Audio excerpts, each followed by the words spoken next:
ብልጽግና ዝገብሮ ዘሎ ሽርሒ ብምርኣይ ክንጅምር ኢና ናይ ሎሚ መረፃ ዝምልከት ብዙሕ እንዳተንተና መፂና ኢና ኣብ ትግራይ ፍጹም መረፃ ዝበሃል ነገር ከም ዘይካየድ መሪሕነትና እንዳልዓለ ፀኒሑ እዩ ንሕና እውን እንዳሓለፍና ፀኒሕና ኢና ምክንያቱ ትግራይ ዘላትሉ ኩነታት ኣብ ሕቶ ምልክት እቲ ዝኸይድ ዘሎ ስለ ዝኾነቱ ብልጽግና ናይ ብልጽግና ስርዓት ትግራይ ብምሉእነት ሰላማ እንተይኽበረት መሬታ እንተይምለሰት ተመዛበልታ እንተይመለሰት ፍጹም ብፍጹም ናብ መረፃ ዝበሃል ክትኣቶ ይትኽእልን ሕገ መንግስቲ ክኽበር ስለ ዘለዎ መጀመርያ ዝብል ኣቕሪብና ኢና እዚዩ ንሕና ጥራሕ ኣይኮነን ናይ መላእ ኢትዮጵያውያን ኣብ ጎንና ዘለዉ ጎኒ ቃልስና ዘለዉ እውን ዝብልዎ እዩ ምክንያቱ ትግራይ ኣካል ኢትዮጵያ ኢልካ ምሕሳብ ኣሸጋሪ እዩ ሕዚ ዝብልዎ ስለ ዝኾነ ኣብ ሶማልያ እውን መረፃ ይካየድን ዝብል ኣብ ሰሙን ኣብ መንጎ ሙስጠፌን ኣብይ ኣሕመድን እኒሄ ፍጥጥ ብደንብ ገይሩ ጋልዩ ዘርኣየና ኩነታት እውን ኣሎ ኣብ ዓዲ ኣምሓራ ናይ ኣምሓራ ፋኖ ኣብ ልዕሊ ኣምሓራ ጨፍጫፍ እናፈፀምካ ኣብ ኣምሓራ ክልል መረፃ ክገብር እየ ምባል ኣይከኣልን ዝብል ሕሊፎም ነይሮም እዮም ዓፋር መረፃ ዝበሃል ኣብ ዓፋር ኣይካየድን ናፅነት ዓፋር እንተይተሓለወ ኢሎም ንመረፃ ኢሎም ዘምፅዎ ቁሳቁስ እውን ኣንዲዶሞ እዮም ኣቃፂሎሞ እዮም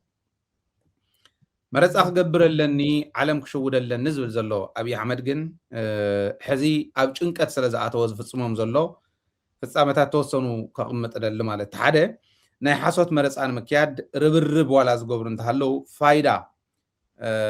ብዝብል መፈራርሒ ብፋይዳ ዓሸራኹም ተታሒዙ ስለ ዝኾነ ክትመርፁ ከለኹም ከዓ ዓሸራ ስለ ተቐምጡ ሕድሕድኩም ንመን ከም ዝመረፅኩም ክትፍለጡ ኢኹም ለዚ ክትመርፁ ከለኹም ብልጽግና እንተዘይመሪፅኩም ወይ ለየኹም ዝብል መፈራርሒ እውን ይገብር ኣሎ ኣይንመርፅን ካርዲ እውን ኣይንወስድን ናይ መራፅነት እውን ኣይንምዝገብን ክብሉ ከለዉ እውን ብግዴታ ከምዝግብ ዓዲ ዓዲ ገዛ ገዛ እንዳዘወርካ ዝግበር ዝኒሄኒ ተመዝገቡ ካብኡ ከዓ ስርናይ ምረፁ ናይ ስርናይ ምልክት ምረፁ እና ናይ I think ናይ ገብስ ምልክት ምረፁ ማለት ስገም ማለት እዩ ናይዚ ምልክት ምረፁ እንተዘይ ኮይኑ ጥቕማ ጥቕሚ ክተርፈኩም እዩ ጥቕማ ጥቕሚ ይትረኽቡን ኢኹም ጥቕማ ጥቕሚ ዝብልዎ ዘለው መናእሰይ እውን ኣብ ደቀቕትን ንኣሽትን ኣይትሳተፉን ኣብ ኢትዮጵያ ዘለው ናይ ደቀቕትን ንኣሽትን ፕሮጀክታት ኣይትሳተፉን ኢኹም ካብ ናይ ሸመቲ ማሕበር ሸሚትኩም እትወስድዎ እኽሊ ይኹን ካሊእ እውን ኣይክህሉን ክትክልከሉ ኢኹም ህዝባዊ ድጋፋት ክግበሩ ከለዉ እውን እቶም ዝመረፁ ዝረኽብዎ ድጋፍ ኣይ ክትረኽቡን ኢኹም ዝብል መፈራርሒ ኣቐሚጡ ኣሎ እዚኦም ኣምሓራ ክልልን ኣብ ደቡብ ክልልን ኣብ ኦሮምያን ኣብ ሰለስቲኡ ዝግበር ዘሎ እዩ ኣምሓራ እንተመረፅና ብስሩ ናይ መራፅነት ካርድ እንተወሰድና ፋኖ እውን መፅኡ ዝገብረና ስለ ዘይንፈልጥ በፍፅም ኢሎም ንፋኖ መጀመርያ ኣፍቂድኩም ክኾነ ኣለዎ ዝብሉ ሕቶታት ኣልዒሎም እዚ ዝበሎም ናይ ኣምሓራ መናእሰይ ከም ዝተኣሰሩ ኣቐሚጦም ኣለው ናይ ኦሮምያ ኦረዲ እቶም ዝተምሃሩ ዝተወሰነ ፊደል ዝቆፀሩ ይስሕቅዎም ድራማ ምዃኑ ይርድእዎም እቶም መብዛሕትኡ ናይ ማሕበረሰብ ክፋል ግን ኣብ ፍርሒ ኣብ ራዕዲ ይእትዮም ኣለው ማለት እዩ ሓደ እዚ ንሪኦ ናይ ፋይዳ መለለይ መንነት ፋይዳ ንከምዚ ዝበሉ መጭበርበሪ ንተጋሩ እውን መትሓዚ ናይ ተጋሩ ንብረት እውን መውረሪ ተባሂሉ ዝተተሓዘ ምዃኑ እንተጋሩ ሎሙን ወሎ እምበር ነቲ ካሊእ ብሄረሰብ እውን ፀኒሑ ዝወፅሖ ከም ምዃኑ በዚ ኣጋጣሚ ንሕና እውን ክነፍልጥ ንፈቱ ኣብኡ ናሃለዎ ናይ መረፃ ሕዚ እውን ኢዜማ ዘውፅኦ መግለፂ ኣሎ እቲ መረፃ ምጭብርባር ጥራሕ እንተይኮነ ንዓና ምረፁ እንተዘይመሪፅኩም ግን ኣብ ደቀቕትን ንኣሽትን ኣይትሳተፉን ኢኹም ዝብል መፈራርሒ ምግባር ጥራሕ እንተይኮነ ብልፅግና ናህና ተወከልቲ ሽም ዝርዝር ኣፍሊጥና ክነብቅዕ ከለና ብኢትዮጵያ ደረጃ 2850 ሕፁያት ተቕሪብና ክነብቅዕ ከለና ኣብ ዝተፈላለዩ ወረዳታት ግን ናህና ዝርዝር ዝሃብና እዮም ብኻሊእ ብልፅግና ሽም ዝርዝር እንዳቀየሩ የጭበርብሩ ኣለው ዝብል ናይ እዚኣቶም ሽም ኣቐሚጦም ኣለው ናይዞም ሰባት እዚኦም ትርእይዎም ዘለኹም ኣብ ደብዳቤኦም እውን ኢዜማ ዘቕመጥዎ 4 ሰባት ኣብ ናይ ቁጫ ወረዳ ምርጫ ጣብያ ኣብ ቁጫ ወረዳ ምርጫ ጣብያ 4 ሰባት ናይ ኢዜማ ተወከልቲ ብናይ ብልጽግና ተቀይሮም ረኺብናዮም ኢና ስለዚ 4 ጥራሕተ ይኮነ ሰብ መላእ ኢትዮጵያ ዘቕረብናዮም ሕጽያትና 2850 ተቀይሮም ክኾኑ ይኽእሉ እዮም ዝብል እምነት ኣለና ምክንያቱ ኣፍታ ቸክ ዝገበርናያ ወረዳ ናህና ሕጽያት ብኻሊእ ተቀይሮም ስለ ዝረኸብናዮም ሕዚ ክትመርጽ ከለኻ ዋላ ተምልክት ሰቂሉ ንሲምቦል ተተቐመጠ ዘንብብ ስለ ዘይኮነ መብዛሕትኡ ሕብረተሰብ ንመን ክመርጹ ከም ዘለዎም እንዳምሃሩ ብፋይዳ እናፈራርሑ ምዝዋር ጥራሕተ ይኮነ ሕጽያት ከምዚ ገይሮም ምቕያር ብርኡይ ማለት እዩ ዋላታ ናይ ምጭብርባር እውን ኣጭበርቢርና እስክንስዕረ ይንኽእልን ኢሎም እውን ተስፋ ከም ዝቆረፁ ብልጽግና እዩ ዘርኢ ብደብዳቤ ዝተሰነየ እዩ ስኢልና ኣብ ጠረጴዛት ኣትዩ ወይ ኣብ ቴብል ኣትዩ ከምዚ ትርእይዎ ሽም ጥራሕተይነ እንተይኮነ ከምዚ ጥራሕተ ይኮነስ ብደብዳቤ ናይ ኢዜማ ማህተም ዘለዎ ደብዳቤ ከም ትርእይዎ ዘለኹም ከምዚኣ ገይሮም ኢዜማ ናብ ምርጫ ቦርድ እትዮም ኣለዉ እንታይ እዮም ዝብሉ ዘለዉ ከም ዝበልክዎ ኣብ ቁጫ ወረዳ ቸክ ስለ ዝገበርና ጥራሕ ረኺብና ኣለና ኣብተን ቸክ ዘይገበርናየን ከም ዝበልክዎ ኣሽሓት ሕጽያት ዘቕረብናሉ ግን ብልጽግና ብናይ ባዕሉ ቀይሩ ከምዚ ዓይነት ምጭብርባር ይካየድ ኣሎ ተዘይኮይኑ ኩሉ ክንስሩ ዘኢና በዚ ዝቕጽል እንተኮይኖ ኩለን ወረዳ ቸክ ተገይሩ ሕጽያትና ዘቕረብናዮም ብርኡይ ናህና ሕጽያት ምዃኖም እንተ ዘይተረጋጊጹ ንሕና ሙሉእ ብሙሉእ ካብ ዝመረፃ እዚዩ ክንወፅእ ኢና ልክዕ ካልኦት ፓርቲታት ይገብርዎ ከም ዘለዉ ይብሉ ኢዜማ እቲ መረፃ ዋላት ዘለናሉ ኩነታት ከቢድ እንተኾነ መረፃ ክካየደሉ ዘይግብኦ ግዜ እንተኾነ ህዝቢ ኣብ ወፅዓ ኣለኹ ኢሉ መረፃ ሌግዠሪ እዩ ኢሉ ኣብ ዝቆፅረሉ ግዜ ዋላ እንተኾነ መንግስቲ ኢትዮጵያ ድጋፍ የድልዮ እዩ ኢልና ብምእማን ኣብ ጎኒ መንግስቲ እውን ተሰሊፍና ኢና ኢልና ናይ መንግስቲ ድጋፍ ኮይና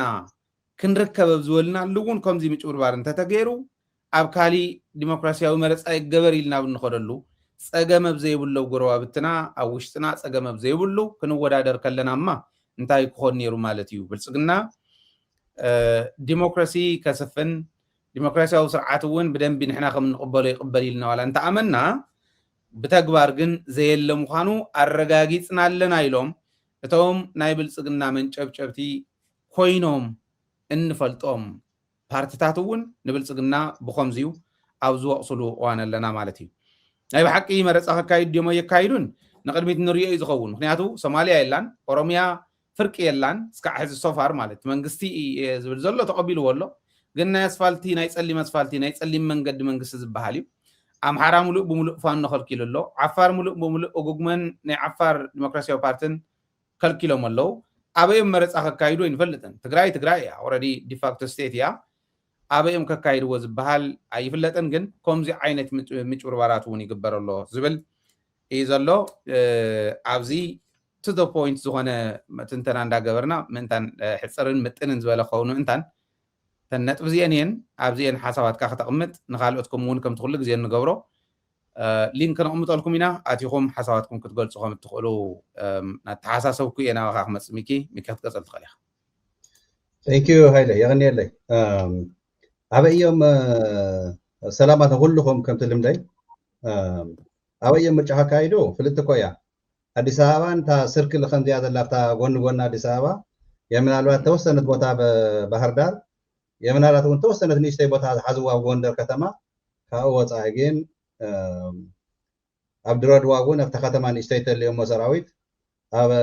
ሳመራ ናይ ዓፋር ከተማ ካብኡ ቀፂልካ ኻንየ የምናልባት ኣብ ደብረ ዘይት ኣብተን ንእሽተይ ከተማ ኣርሰነገለ ሻሸመነ ኣብዚአን እውን ብደንብ ገይሮም ክንቀሳቀሶ ይኽእሉ እዮም ግን ካብዚ ወፃኢ ምርጫ ተኻይዱ ካብ ኢትዮጵያ ቁማር እዩ ስለዚ እቲ ናይ ምርጫ ጉዳይ ብኡ እየ ዝምልሶ ናይ ሰላማዊ ሰልፊ ዝበልካዮ ሕዚ ክቅልል ኢለ ነይረ ግን ኢንተራፕሽን ከይገብረካ ኢለ እምበርሲ ኢትዮጵያውያን ዝተባሃለ ኣቶም ሰባት ግደፉና ንባሕርና ክብል ኢለ ነይረ ግን ትረብሑ እንታይ እዩ ከም ዝደልየ ምክንያቱ ይርደአኒ እዩ ኢትዮጵያውያን ክንብል ተለና ስዋ ንስኹም እውን ኢትዮጵያውያን ትብሉ ኣለኹም ከይትብሉና ንሕና ፈተና ፀላእና ኣብቲ ፌደሬሽን ኢና ዘለና በግባቡ ብስነ ስርዓት መሬትና መሊስና ህዝብና ናብ መረበቱ መሊስና ብሰላማዊ መገዲ ካብዚ ሃገር እዚኣ እጃምና ትብፅሐና ሒዝና ክንፍለ ብሰላም ዋላ እንተ ተቃለስና ኣብ ሰዓት እዚኡ መቃለስትና بتوم بهر بهر نايت هاجر إثيوبيا نحن ون كافتنا بهر بهر زبال حدا بهر فتنا طلعنا في وشت سلة صنحنا سكاب بسرعة نفلل له حيزون نخلو تخللات بهر أبتي إثيوبيا وشت زلوا أو دقة زلوا نزل سيرفزيو بفيرتشواليو سو عاوزين من ستاف قديت أنا كلنا قصر تبزحوا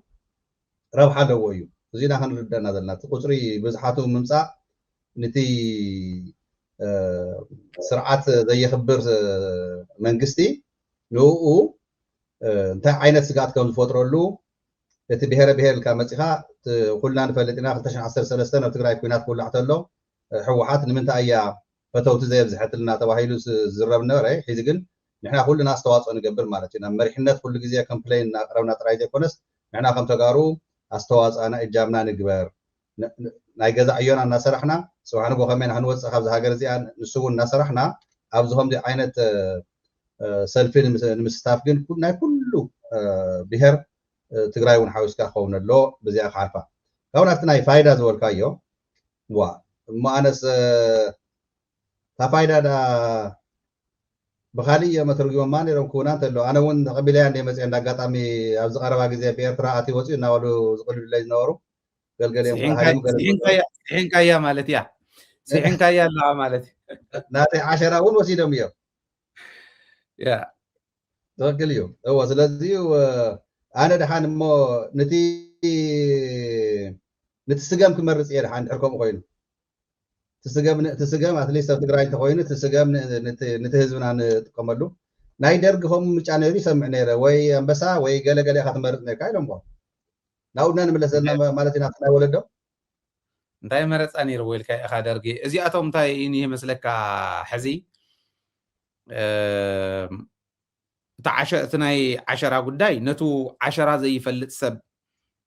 ዓሸራ እንታይ እዩ ዝብል ዘይፈልጥ ሰብ እዮም ከታልዎ ዝኽእሉ እምበር ባይዘወይ ዓሸራ ስለ ዝገበርካስ ንሕድሕድ ናይ 130 ሚልዮን ዓሸራ መረፃ ዝተኻኺሎም ሪኦም ኩሎ ወዳዲሮም ኣይመረፀና ንከለ ከምዚ ንግበሮ እንዳበሉ ዝኸዱ ክመስሎ ክእል እዩ ማሕበረሰብ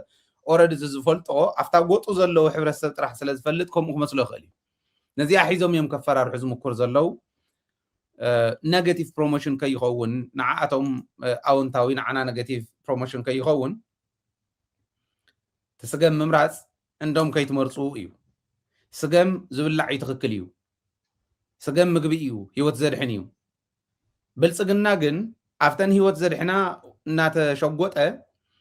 ንህዝቢ ኢትዮጵያ ንኸጥፍእ ሓደ ክልተ እንዳበለ ንሕድሕድ